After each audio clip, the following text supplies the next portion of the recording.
साहिबा हमें ज़ाहिर शाह शराजी साहब भी ज्वाइन कर चुके हैं। ज़ाहिर शाह साहब, हम बार बार गुफ्तगू करते हैं स्पॉयलर्स से मुतालिक। एक जानिब हम डेडलॉक की भी बात करते हैं, पासदाराना इनकलाब है, इनका जो दूसरा वाला एक है विंग खातिमुल अंबिया, उस हवाले से भी ज़ाहिर है बातचीत सामने आती है। अब 2 से 3 ऐसी राय सामने आ रही हैं ईरान के अंदर से ही। हम देख रहे हैं कि जहाँ पर थोड़ा सा कॉन्फ्लिक्ट पाया जाता है।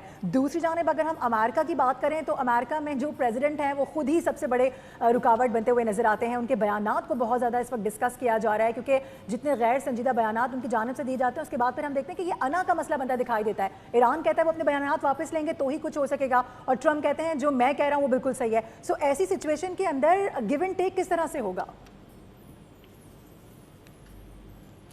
इशू ये है कि अमेरिकन को फेस सेविंग चाहिए और पाकिस्तान शायद वो फेस सेविंग उनके लिए दे रहा है। अगर वियतनाम जंग में देखें या अभी देखें, this is not a different situation. और दूसरा, अगर मिलिटरीली, इकोनॉमिकली, इथिकली आप अमेरिकन को देखें तो वो इस वक्त टोटली कॉर्नर हो चुके हैं। मतलब दुनिया उनको कह रही है, अपने लोग भी कह रहे हैं। दूसरा ये कि एक यूजलेस वॉर है as far as American interest are concern. अगर आप अपने मिडिल ईस्टर्न बेसिस हार चुके हैं, आप अपने यूरोपीय यूनियन के तमाम जितने आपके अलाइज हैं वो आपको छोड़ चुके हैं, कतर सऊदी अरब जो है वो मजीद आपसे सिक्योरिटी लेना नहीं चाहता, China Russia they are dagger drawn कि वो किसी वक्त आपके साथ अगर फुल फ्लैश कॉन्फ्लिक्ट में जाएंगे तो बीइंग सुपर पावर वैसे भी ट्रंप ने अमेरिकन की इतनी सुक्की करवा दी है कि मजीद मेरे ख्याल में शायद वो अफोर्ड भी नहीं कर सकेंगे। सबसे आम इशू ये है कि इस वक्त जो नैरेटिव बिल्डिंग की कोशिश प्रेसिडेंट ट्रंप कर रहे हैं, मेरे ख्याल में वो इतनी ज़्यादा इंफॉर्मेशन, इतनी ज़्यादा इश्यूज वो इस सिस्टम के अंदर फेंकना चाह रहे हैं कि कल अगर कोई या तो टॉक्स कामयाब होती हैं तो तब भी वो क्रेडिट लेना चाहते हैं, अगर नाकाम रहती हैं तो तब भी लेना चाहते हैं। मेरे ख्याल में जो फर्स्ट राउंड ऑफ टॉक्स था उसके अंदर तो 3 पेजर एक एग्रीमेंट ऑलमोस्ट साइन हो चुका था, बल्कि साइन नहीं, फाइनलाइज हो चुका था जब वेंस ने कॉल की यूएस प्रेसिडेंट को कि भाई we are going to have signature soon. तो मेरे ख्याल में वो भी उनके लिए एक हैरानगी की बात थी कि आया ईरान स्टेट ऑफ हॉर्मस पे राजी हो गया है उसके खोलने पे, क्या ईरान न्यूक्लियर इनरिचमेंट के वो जो है वो कैप करने पे राजी हो गया है। तो मेरे ख्याल में उस वक्त भी चीजें हो जाएगी। अब देखिए बोन ऑफ कंटेंशन क्या है ये बाकी तो आप, मुझे लगता है कि पॉलिटिकल पोस्टरिंग दोनों साइड से इसलिए है कि ईरानियंस भी अपनी कौम को ये बताना चाहते हैं कि इतनी बड़ी रेजिलियंस, इतनी बड़ी जंग, इतनी कुर्बानियां देने के बाद they are in a winning position. और अमेरिकन बीइंग सुपर पावर शायद वो ये लिवरेज चाहते हैं कि उन्हें कामयाब करार दिया जाए। वैसे तो आप देखिए यूएई ने भी ऐलान कर दिया कि वो जंग जीत चुके हैं, तो प्रेसिडेंट ट्रंप के लिए इतना बड़ा इशू नहीं होगा कि वो किसी वक्त भी अनाउंस कर दे कि जी जंग उन्होंने जीती हुई है, स्टेट ऑफ हॉर्मस खुल गया है, ईरान जो है वो न्यूक्लियर इनरिचमेंट पे किसी हद तक जो है वो राजी हो गया है। गिव अप तो वो नहीं करेगा। अगर आप बैकग्राउंड देखें तो ये मुझे सोचने वाली बात है कि अमेरिकन ने 70s में अंडर निक्सन डॉक्ट्राइन ये एटम ऑफ पीस इनको दिया था, जब न्यूक्लियर रिएक्टर भी दिया, 550 किलोग्राम इनरिच यूरेनियम भी ला के दी, अपने साइंटिस्ट भी भेजे इस्फहान और ईरान के, वो जाके वहां पे ट्रेन करें ईरानियन साइंटिस्ट को। What is wrong now? अब देखिए टॉक्स उस वक्त कामयाब हो सकती हैं जब और मेरे ख्याल में एक्सपेक्टेड, यानी जैसे नगमाना साहब ने कहा कि वी आर एक्सपेक्टिंग कि चीजें बहुत सारी हो चुकी है। ये सिर्फ लिहाज से दोनों तरफ से पोस्टरिंग चल रही है।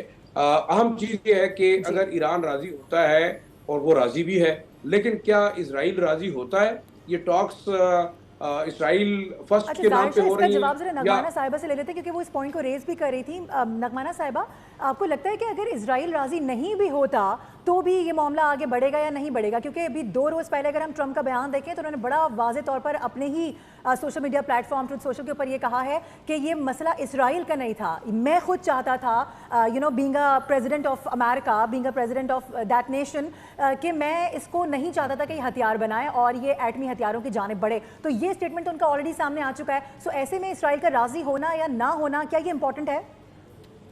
देखिए, as far as the agreement is concern तो इसराइल का राजी होना ना राजी होना मेरे हिसाब से तो इररेलेवेंट है, क्योंकि जब JCPOA किया था, जो कि बहुत ही स्ट्रॉन्ग एक एग्रीमेंट था, और जिसने न्यूक्लियर आर्म्स तो का इशू तो बिल्कुल ही it was off the table, और वो आपने देखा कि 10 साल चला भी, उसकी जो है उसको कंप्लाई भी किया ईरान ने, बल्कि उसके बाद का 2 साल का जो कूलिंग ऑफ पीरियड था उसमें भी उन्होंने कंप्लाई किया, और अब IAEA भी उसको वेरीफाई कर रहा है कि जी ये nuclear arsenal grade uranium enrich नहीं कर रहे हैं। और उनका अपना भी ईरानी बार बार कह कह के थक चुके हैं कि जी हमारा तो फतवा है, हम तो बना ही नहीं रहे हैं nuclear weapons, we not interested. लेकिन हम ये नहीं आप कर सकते कि बीइंग एन एनपीटी मेंबर आप जो है हमें ये हक भी ना दे कि हम सिविलियन यूजेस के लिए न्यूक्लियर एनरिचमेंट करें, 3% तक है। और इसराइल ने तो देखें, जब जेसीपीओए भी हुआ था तो मातम उन्होंने किया था, तो वो भले मातम करते रह जाए, दैट्स इररेलेवेंट। लेकिन इस वक्त अमेरिका के लिए इतना कुछ एट स्टेक है कि आई थिंक वो उनके लिए इस वक्त इसराइल का मानना ना मानना इररेलेवेंट है। उनके ऊपर इस वक्त ये प्रेशर है कि ये एग्रीमेंट भी हो और वो इसराइल को भी लगाम दें थोड़ी। जी ठीक है, रगवाना साहिबा साथ मौजूद रहिएगा। एहतशाम साहब आपकी जानिब बढ़ेंगे, आपसे जानना चाहेंगे कि ईरान का पाकिस्तान ना आना, फ़िलहाल कुछ कंफर्मेशन तो उन्होंने नहीं दी थी, लेकिन क्या ये वाज़ेह इशारा है कि वो मुज़ाकरात में सीरियस नहीं है, या फिर हम ये समझ सकते हैं कि वो बार्गेनिंग पोजीशन ले रहे हैं अपनी और तमाम तर मामलात को अपनी मर्ज़ी के मुताबिक डील करना चाहता है? देखिए पुलवाशा, जब इस तरह की जंग का माहौल हो जाता है, दोनों अफवाज लड़ रही होती हैं और फिर जब मुज़ाकरात की दावत दी जाती है या कोई सालसी के लिए कोई काम कर रहा होता है, तो सारे के सारे मेज़ पे पोजीशन ऑफ स्ट्रेंथ के साथ आना चाहते हैं, पोजीशन ऑफ वीकनेस के साथ नहीं आते। उन दोनों को ये होता है कि अपने ऑडियंस को कैसे प्लीज़ करना है, तो ये वो सब कुछ हो रहा है। देखिए, इसमें कोई शक नहीं है कि अब इतनी तबाही के बाद जितना नुकसान हुआ है, 70% उनकी मिलिट्री माइट को तबाह किया गया है, लेकिन इसके बावजूद आज इज़राइल में भी और अमेरिका में भी कहा जा रहा है कि इज़राइल की 40% से ज़्यादा ड्रोन कैपेसिटी अभी भी है और 60% उनकी ये बैलिस्टिक मिसाइल जो हैं वो जो है ना उनकी कैपेबिलिटी अपनी जगह मौजूद है। और ये अगर खुदा न खास्ता दोबारा से जंग होती है तो ये बड़ा ज़बरदस्त तरीके से अमेरिकन बेसिस को, जो 19 बेसिस हैं और ये 6 ममालिक हैं, इनको निशान दोबारा बनाएंगे जीसी ममालिक को, तो ये ख़तरा अपनी जगह मौजूद है। हाँ, इसमें कोई शक नहीं है कि एक मॉरल पोजीशन बड़ी मजबूत है ईरान की। ठीक है, मिलिटरीली भी किसी हद तक हम ये कह सकते हैं कि जिस सारी दुनिया कह रही है कि ईरान का सर्वाइव कर जाना ही जंग का जीतना है। अमेरिकन का ये बूट्स ऑन ग्राउंड का ना होना, रजीम चेंज का ना होना, एक इनकलाब की बात, लोगों को कहा कि जी आप सड़कों पे आ जाएं, लोगों को ना आना, तो ये अमेरिका के उस लिहाज से शिकस्त है। वैसे भी अमेरिका में आए दिन कहते हैं कि जी आपने तो एक हमारे लिए नेशनल ह्यूमिलेशन लेके आए हैं, ये मिलिट्री डिफीट तो आपकी हो गई है, अदरवाइज़ इतना 40 दिन से ज़्यादा हो गए हैं, आपको तो जंग जीतनी चाहिए थी, वो नहीं जीत पाए। देखिए, अब ये प्रेशर दोनों की तरफ है। अब ये इस वक्त तो मसला बना हुआ है, वो स्टिकिंग पॉइंट, स्टम्बलिंग ब्लॉक वही है कि जो वैसल ये जो पकड़ी हुई है इसको कब छोड़ते हैं। कुछ इतलात हैं कि ये छोड़ देंगे, क्योंकि अब इस पर एक बड़ा स्टैंड ले लिया है, इसको जिसको कहते हैं एक पोजीशन लेके बैठ गया ईरान। लिहाजा वो उन्होंने हमसे वादा किया है, फील्ड मार्शल से किया, फिर हमारे फॉरेन मिनिस्टर से इसहाक डार साहब की, अब्बास अराक्ची से जो बात हुई है उसमें बड़े वाज़ेह तौर पर इशारे थे। फिर प्राइम मिनिस्टर की बात मसूद पशकियान साहब के, सदर साहब के साथ हुई है, वो कह रहे थे कि जी ये हम आएंगे, हमारी कमिटमेंट है, हमने इस मसले को हल करना ही करना है। बीच में एक इरिटेंट ही आया वेसल का पकड़े जाने वाला। अब इस पे उम्मीद है कि इस पे अमेरिकन को जितना दबाव आ रहा है, देखिए प्रेसिडेंट शी ने बड़ा सख्त कल बयान दिया है, रशिया ने इस तरह के बयान दिए हैं, यूरोपियन यूनियन बिल्कुल डिफरेंट लाइन से सोच रहा है। वो कहते हैं कि तनाज़ा बढ़ता है तो ग्लोबल इम्पैक्ट जो है ना इक़्तिसादियात का इतना ज़्यादा होगा कि दुनिया में एक दफ़ा फिर महंगाई की लहर आएगी। वही बात IMF कह रहा है कि ये ग्लोबल रिसेशन की तरफ हम जाएंगे, तो सब इसको अवॉइड करना चाहते हैं।